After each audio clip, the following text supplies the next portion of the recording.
Assalamualaikum warahmatullahi wabarakatuh. Selamat berjumpa di inilah.com di acara Inilah Interview. Tapi ini edisi spesial banget lah. Saat ini saya berada di pesantren Lirboyo yang memang tengah menjadi pembahasan rame ya. Ini pesantren, salah satu pesantren terbesar di Indonesia ya. Luasnya aja kompleksnya ini 7 hektar begitu ya. Dan memang santrinya bisa puluhan ribu, besar sekali lah saya di sini tadi itu. Tentunya ini untuk bertemu ya, untuk interview dengan Neng Imas dan juga Gus Rifkil ya, yang tentunya ini terkait dengan kasus Eko Kuntadi ya, yang dinilai telah menghina Neng Imas ya dalam postingan di Twitternya. Memang tadi sudah saling bermaafan begitu dan mereka sepakat tidak akan ada proses hukum begitu ya. Mungkin ini banyak yang kecewa pastinya, tapi ya kita berharap ya, tentunya orang masih banyak yang tidak puas begitu ya, karena Eko Kuntadi lagi-lagi lolos dari hukum ini nanti bisanya. Tapi entah ya, nanti kalau rezim ini berganti, nggak tahu deh bagaimana nasib para buzzer begitu ya. Ini harapan orang-orang yang merasa ada perlakuan tidak adil terhadap golongan buzzer. Baik, langsung saja kita akan segera bertemu dengan Neng Imas dan suaminya.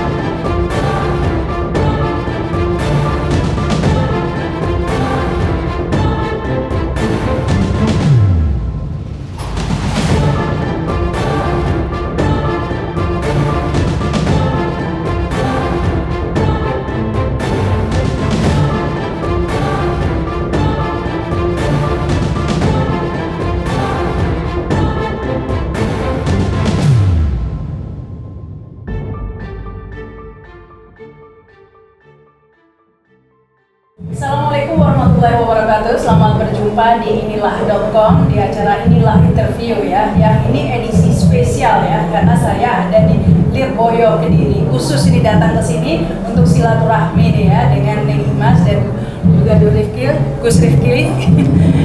Nah, ini terima kasih Neng Imas ya Gus sudah diterima di sini. Ini tadi kan acara panjang. Ini cukup melelahkan sebenarnya nih Neng Imas ya. Melayani seperti ini.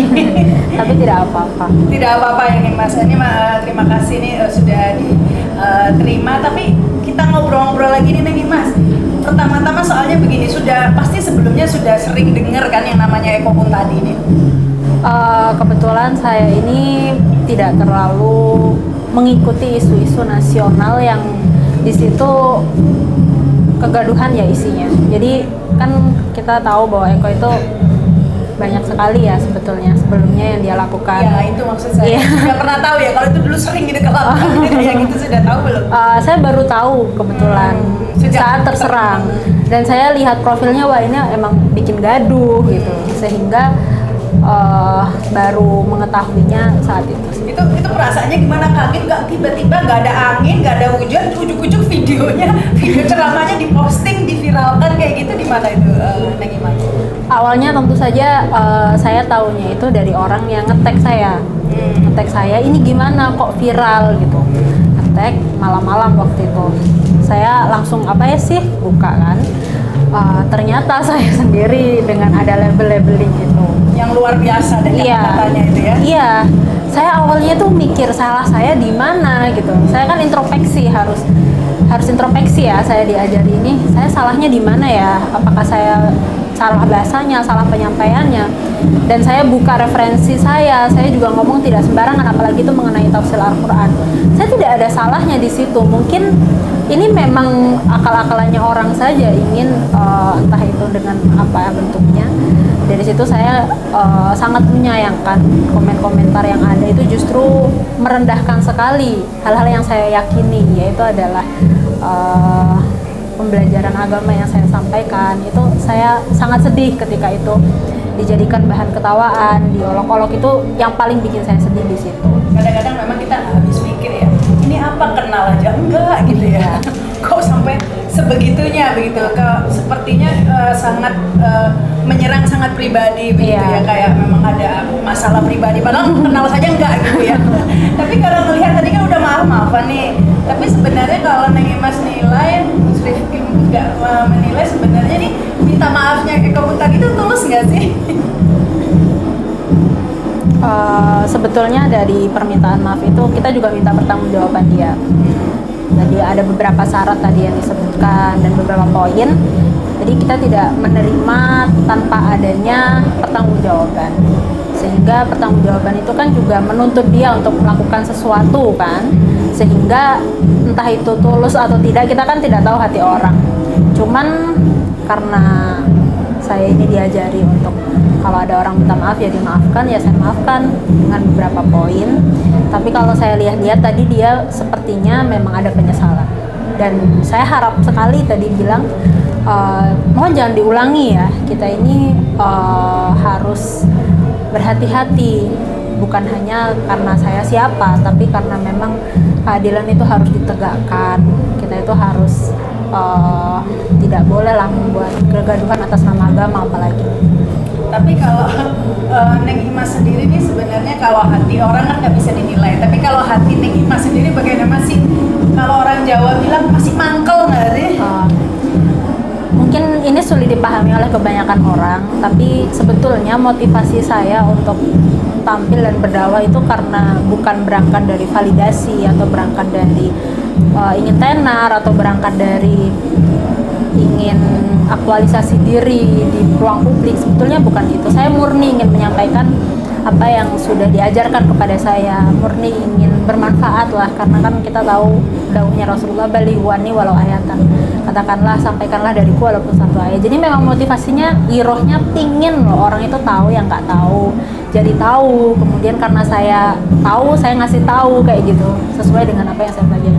Jadi kalau ketersinggungan secara personal mungkin jujur saja hari ini saya tidak ada sih rasa mengganjal atau sakit hati dikata-katai, tidak ada ke diri saya personal. Tapi yang saya sangat sayangkan itu adalah efeknya, karena bagaimanapun juga kan saya perempuan.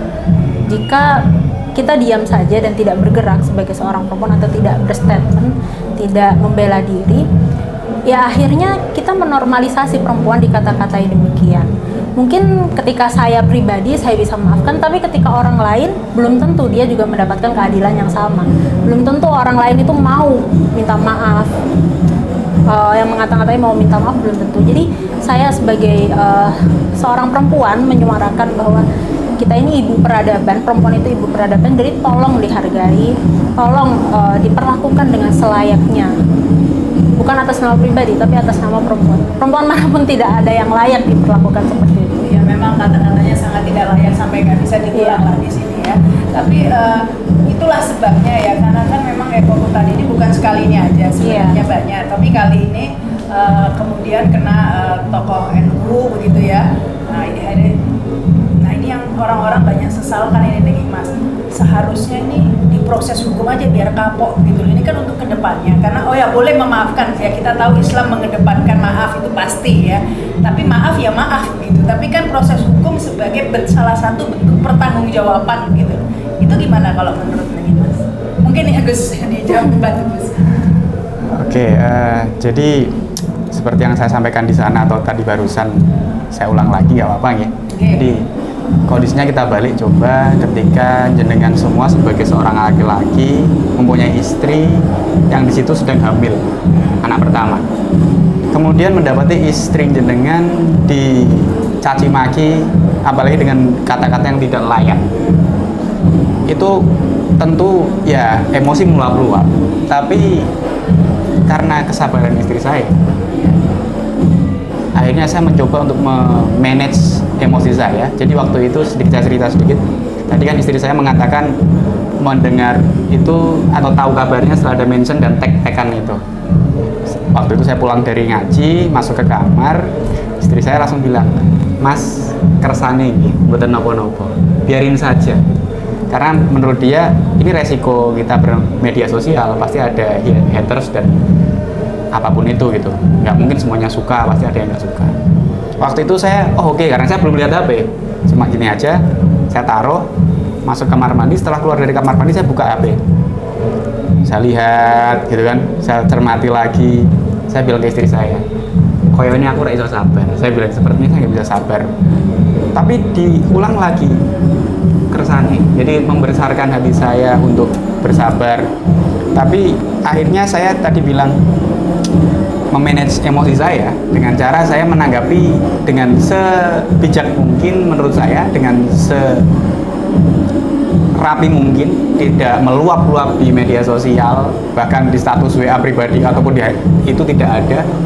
Dan saya cuma mengatakan, apakah Mas ini sudah pernah melihat video penuhnya, kontennya yang dijelaskan istri saya, menjelaskan tafsir Ibnu Katsir itu. Terus kemudian karena jujur nggih, saya tidak tahu siapa itu Eko Kuntadi sebelumnya. Sama seperti istri saya. Karena kami terlepas sering muncul di YouTube, kami sendiri tidak punya channel YouTube. Mungkin bisa ini, mungkin setelah ini buat channel YouTube ya. Kayaknya perlu kayaknya bikin perlu ya. Jadi yang ada di mana-mana itu kan memang ketika kita ngaji di mana, kita ngaji di mana. Adapun ada konten YouTube pribadi ngaji saya itu memang yang manage juga santri-santri, itu pun saya juga nggak pernah lihat lagi, cuma sekedar itu saja. Saya akhirnya mencari siapa sih Eko Kuntadi ini. Ternyata saya temukan, oh ini, dan situ saya menemukan ada Mas Guntur Romli. Kebetulan saya kenal. Terus saya WA Mas Guntur Romli, Mas tolong dimediasi untuk tabayun Eko Kuntadi ketemu dengan saya.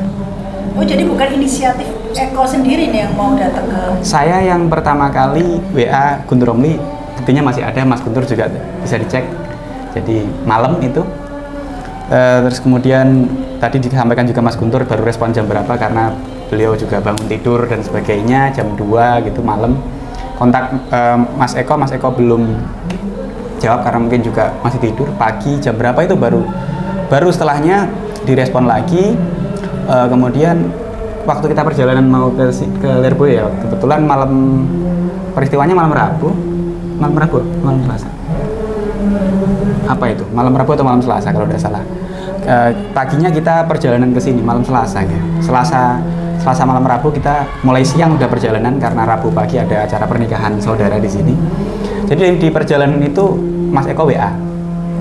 Gus, memperkenalkan diri, meminta maaf. Saya balasi, waalaikumsalam. Kapan ketemu saya? Saya cuma balas seperti itu karena ya nanti akan kita sepakati setelah pertemuan ini. Ya tadi. Terus kemudian saya nggak tahu karena perjalanan di mobil, kebetulan saya juga kemarin ada live, jadi harus berhenti di rest area live Instagram itu. Jadi kita nyampe di sini jam 2 malam ya.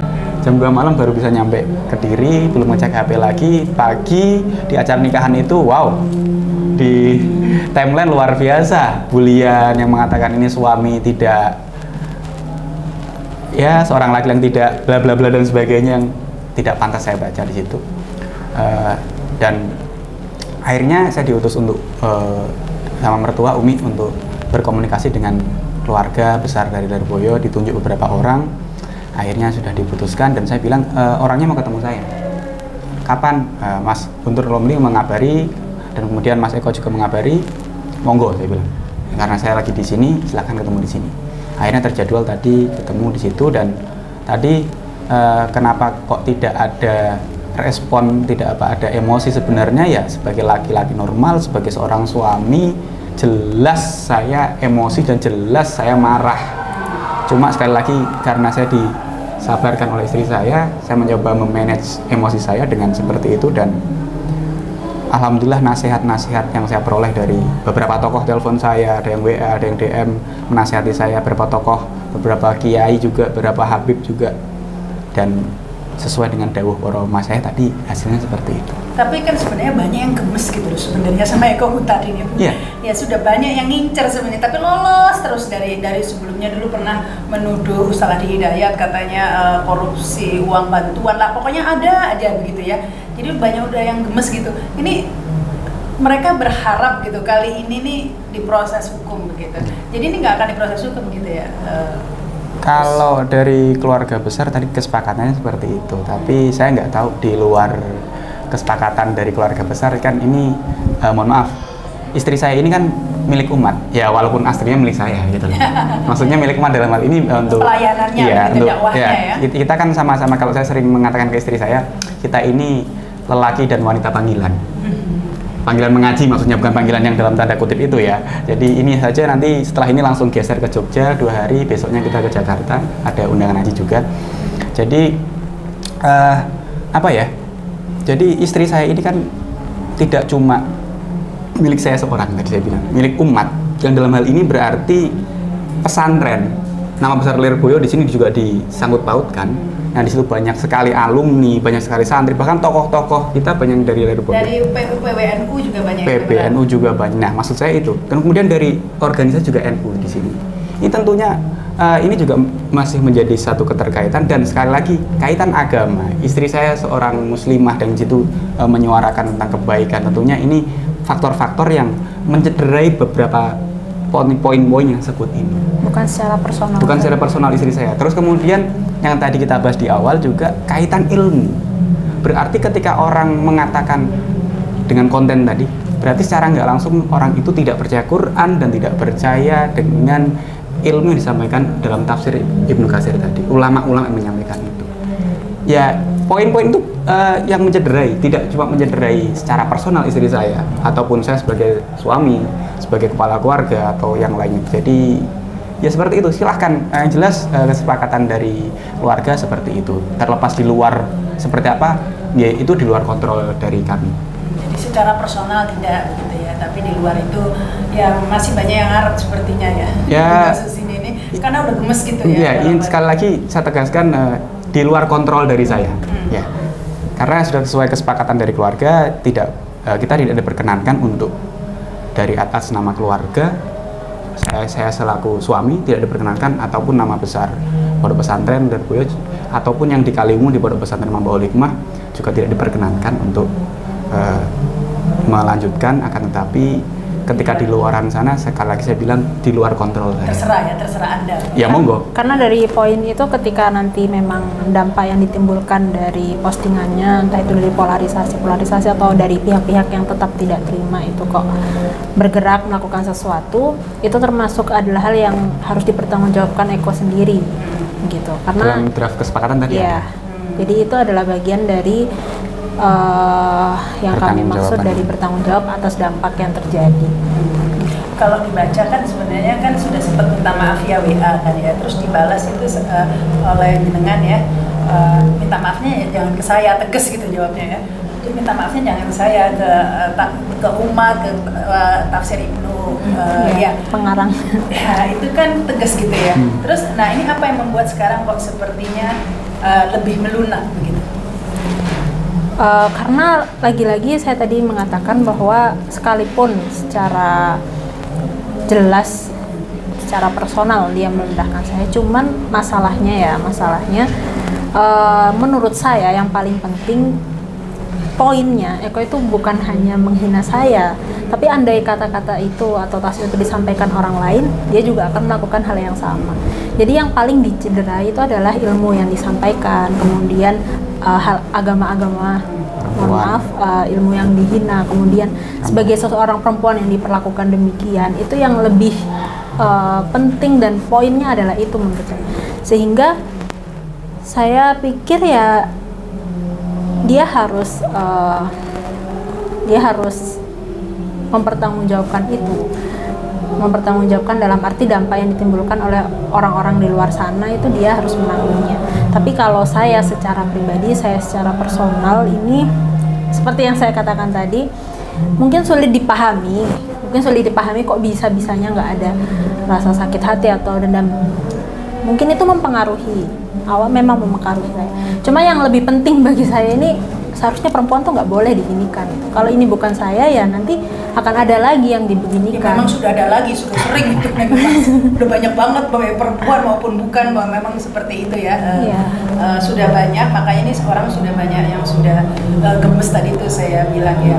Nah, waktu ceramah soal tafsir surat Al-Imran 14 ya. Nah, itu kan soal yang sebenarnya banyak dipertanyakan sebelumnya. Ini kok dapat bidadari, perempuannya dapat apa? Sebenarnya sudah banyak yang bertanya kan ya memang ya.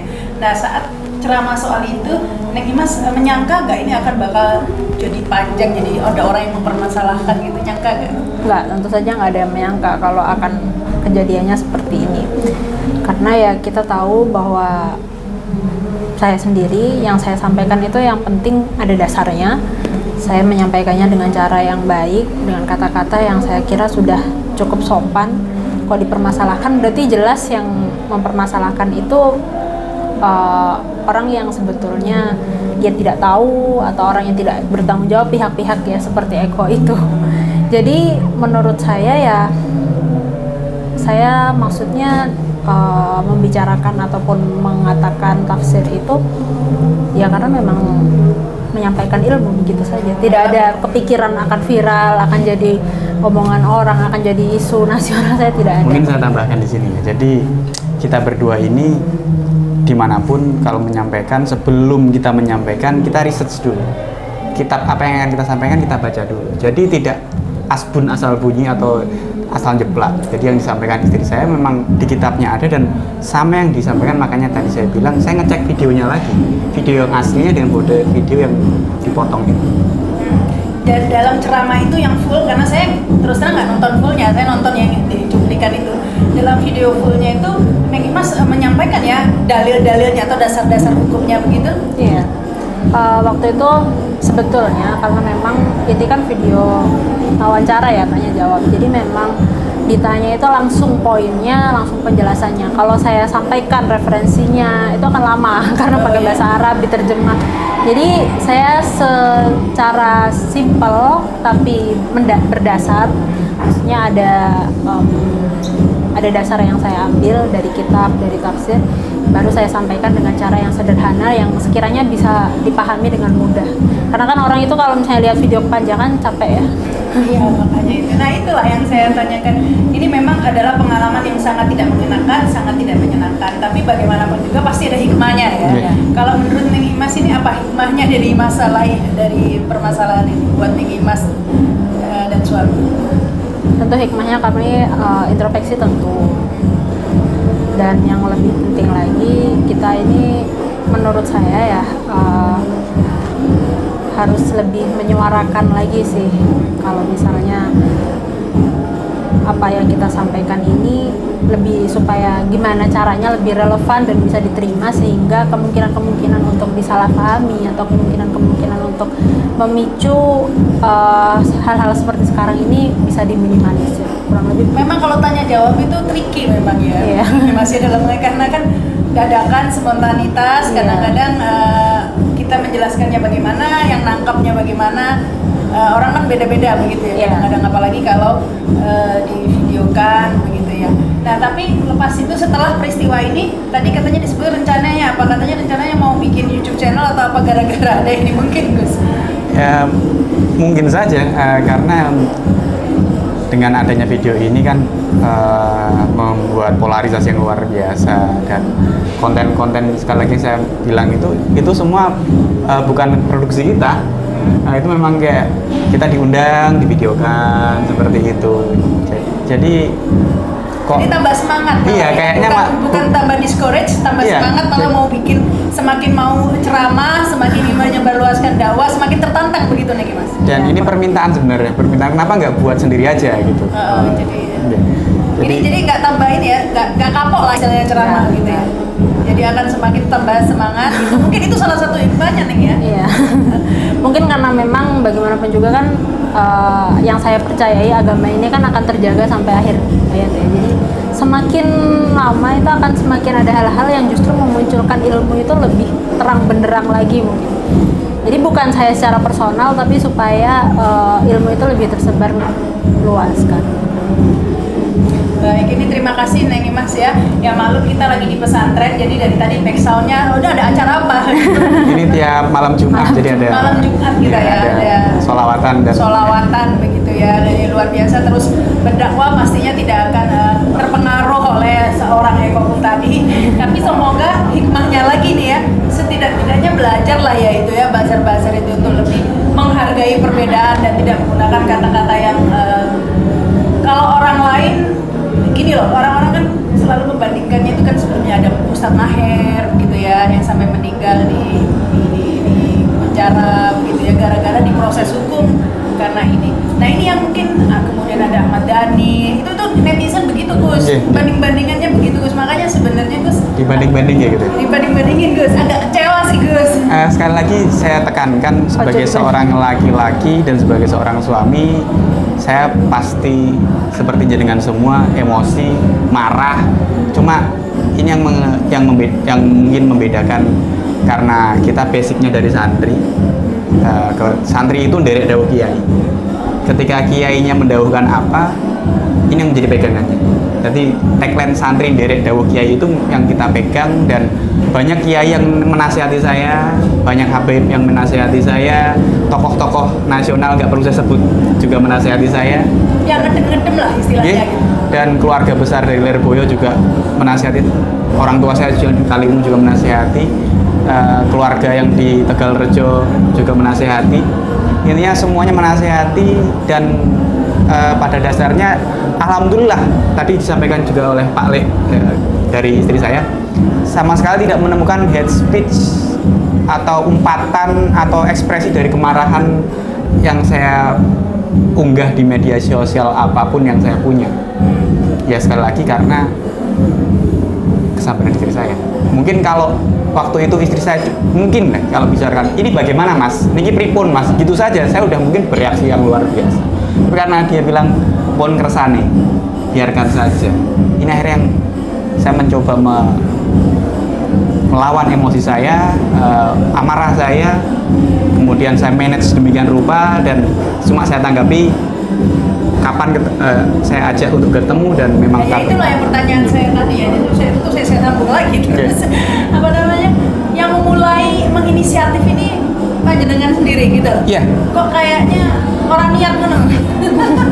Ya. Ya, kok yang minta ketemu itu loh kok panjenengan gitu. Ya, jadi sekali lagi ini mungkin adab santri ya. Jadi dalam beberapa hal memang kita harus tabayun terlebih dahulu. Saya bahkan pernah menyampaikan di beberapa forum, adab bermedia sosial itu ya harusnya kita saring sebelum sharing, atau kita tabayun dulu sebenarnya ini seperti apa. Makanya saya tanya, sudah lihat secara lengkap videonya belum?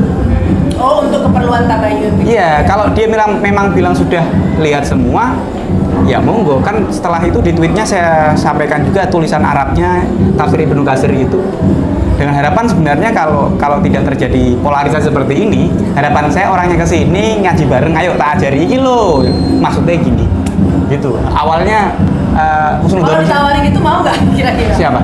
Ditawarin kayak kau tadi sini belajar sini, diajari ngaji sini, biar paham sini. Ya, kalau adabnya itu kayak kalau apa? mau gitu. monggo, kalau mau Ya, monggo. ini mungkin nonton ini Ya. mungkin ini buzzer ini suruh ngaji aja ya, biar tahu adabnya ya. Jadi tahu adab. yang pertama itu di atas semua ilmu itu kan adab, tata krama yang baik.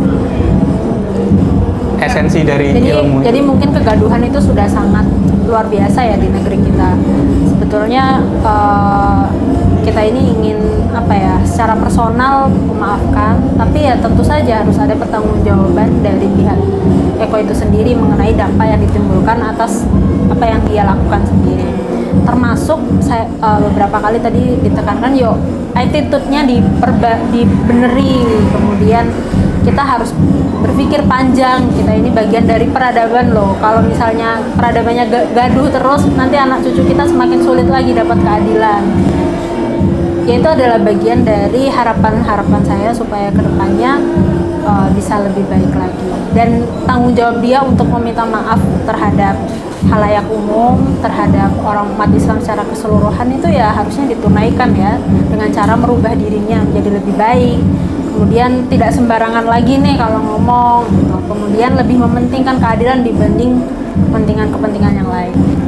Ya semoga ini meskipun nggak diproses hukum begitu ya, tetap harus bertanggung jawab gitu ya. Tadi dengan kedepannya ini dihentikanlah polarisasi seperti ini, pola-pola seperti ini begitu ya. Mungkin perlu saya tambahkan sedikit ya, biar tidak terjadi miskomunikasi, biar tidak asumsi-asumsi yang liar. Kesepakatan orang kita rumuskan tanpa ada paksaan apapun, dan Nah itu yang curiganya orang-orang. ya, dan saya tegaskan di sini tidak ada nominal 1 rupiah pun. Tadi yang sempat muncul, wah ini nanti akan ada ada wacana ini Lirboyo nanti seperti ini.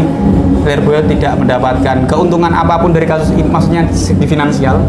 Saya pun juga tidak menerima apapun. Jadi memang ini murni dari kelapangan dada kami berdua setelah mendengarkan nasihat-nasihat dari para kiai, para habib, para tokoh-tokoh yang berkomunikasi ke kita, dan juga tentunya keluarga besar Lirboyo, keluarga besar yang di Kaliwungu, di Tegalrejo, Magelang, di Demak, dan juga yang lainnya sudah menasihati kita sebagai orang muslim yang baik, sebagai santri. Ketika ada orang bersalah meminta maaf, maka adabnya kita harus. Nominal memang mungkin nggak ada ya, tapi tekanan ada nggak, Gus? Sampai sekarang tidak ada ya tokoh ataupun kiai atau habib yang menekan saya. Yang ada justru bulian di media sosial, khususnya Twitter, yang mengatakan saya ini suami macam apa, saya ini laki-laki seperti apa, ada yang mengatakan banci, ada yang mengatakan naudzubillah, nggak perlu saya sebut di sini. Yang tujuannya sebenarnya untuk menggoreng saja agar saya ini melaporkan Eko Kuntadi. Tapi karena nasihatnya seperti itu dan sudah disepakati, maka saya tunduk dengan dawuh-dawuh beliau, dan baru setelah kesepakatan saya bicara, karena kemarin kesepakatannya jangan berstatement apapun sebelum bertemu dengan tabayun. Iya. Makanya dari kemarin ada beberapa yang telepon mau ketemu, saya bilang setelah acara ketemu mawon. Jadi, dan itu pun tadi sudah diberi izin oleh keluarga, yang mau berbicara silahkan dengan siapapun.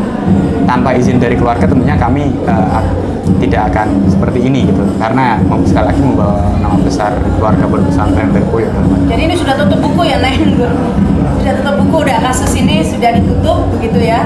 Tadi kesepakatan seperti itu. Secara personal kita berdua dan keluarga besar Pondok Pesantren Lirboyo tadi sudah islah, bahasa pesantrennya udah maaf-maafan.